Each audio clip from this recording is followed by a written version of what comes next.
পুর নিয়োগ দুর্নীতি মামলায় ফের সক্রিয় সিবিআই। একের পর এক পুরসভার কর্মীদের কিন্তু তলব করা হচ্ছে। আগামীকাল সিবিআই দপ্তরে তলব করা হয়েছে পুরসভার 5 জন কর্মীকে।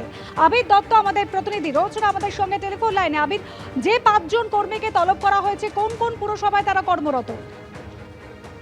দেখো, যেটা জানা যাচ্ছে সিবিআই সূত্র থেকে যে দক্ষিণ দমদম পুরসভা, বরানগর পুরসভা এবং কামারহাটি পুরসভা, এই 3টি পুরসভায় কর্মরত এরকম 5 জনকে যারা সেখানে কাজ করেন অফিসার, তাদেরকে কিন্তু ডাকা হয়েছে।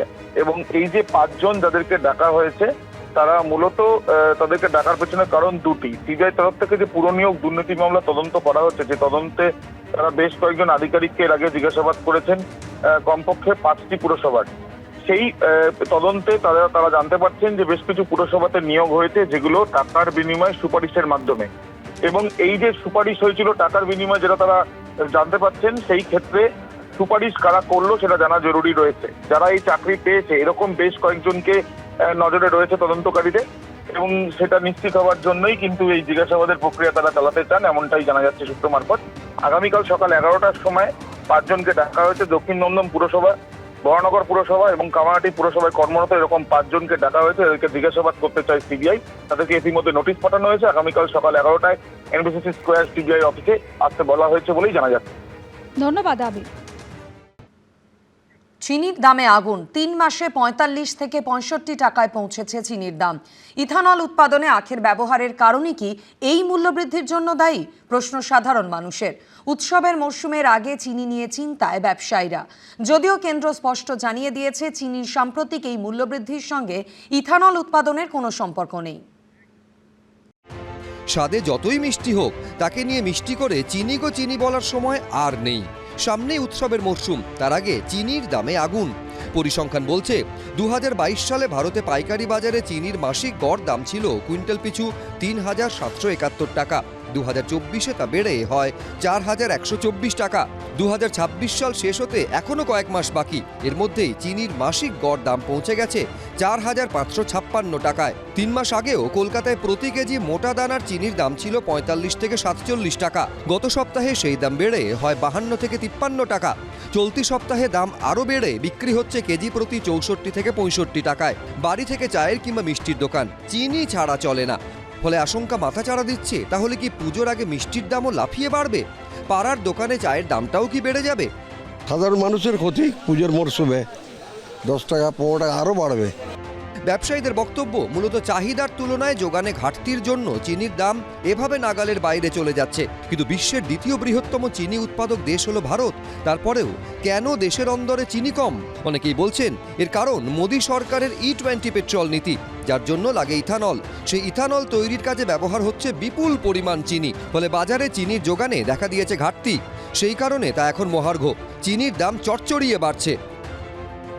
বলছে যে সামনের সপ্তাহে নিয়ে গেলাম 55 টাকা করে নিয়েছি, কিংবা 60 টাকা নিয়েছি, এখন 70 টাকা। মানে কাস্টমার হ্যারাসমেন্ট হচ্ছে আর কি। এখানে যখন আমরা 70 টাকা বলছি, ভিতরে গেলে হয়তো কম পাবো, ভিতরে গিয়ে শুনছে 70 টাকা।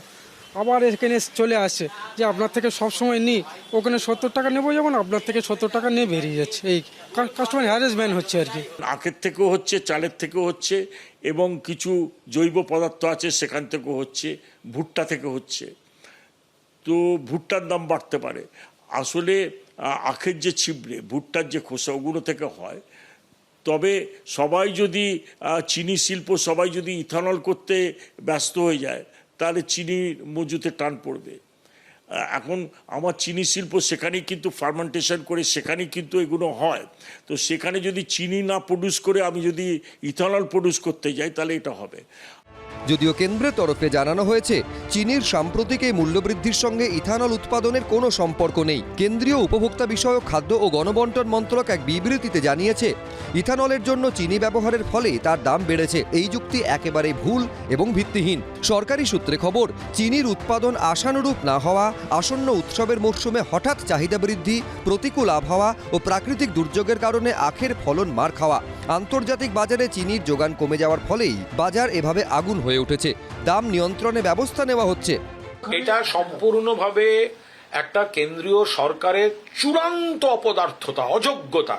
কারণ তারা এই পেট্রোলে ইথানল বিষয়টিকে প্রমোট করতে গিয়ে ইথানল তৈরির দিকে গোটা বিষয়টা তার উপাদান চলে গিয়ে তার কোপটা গিয়ে পড়ছে চিনির উপর এবং চিনির দাম আকাশ ছোঁয়া চলে যাচ্ছে। ফলে এখন আবার সরকারকে চিনি নীতিতে পরিবর্তন আনার কথা ভাবতে হচ্ছে। তো এটা একটা অদূরদর্শী সরকার, অপরিণত সরকার, অনভিজ্ঞ সরকার। সাময়িকভাবে একটা ডিসব্যালেন্স হয়েছে, যতক্ষণ না আমাদের উৎপাদিত চিনি বা ইথানলে যাবে আখ এগুলো ঠিকঠাকভাবে হিসাব হয়ে হচ্ছে, ততক্ষণ হয়তো সেই সুযোগে কিছু একটু গণ্ডগোলও করছে। যদি প্রয়োজন হয় বাইরে থেকে চিনি আনতে হবে। আমাদের দেশে আখ চাষ বাড়ানোর চেষ্টা হচ্ছে, তো সরকার দেখছে এটা যাতে ঠিকঠাক হয় তার চেষ্টাও হচ্ছে। তবে বাস্তবটা হলো চিনি কেনার কথা শুনলে মধ্যবিত্তের এখন মুখ তেতো হয়ে যাচ্ছে। চিনির দাম চেনা জায়গায় কবে ফিরবে সেই অপেক্ষাতেই রয়েছেন সকলে। পরিত্রিক ভট্টাচার্য, অনির্বাণ বিশ্বাস, বিশ্বজিৎ দাস, এবিপি আনন্দ। এবিপি আনন্দ, এগিয়ে থাকে, এগিয়ে রাখে।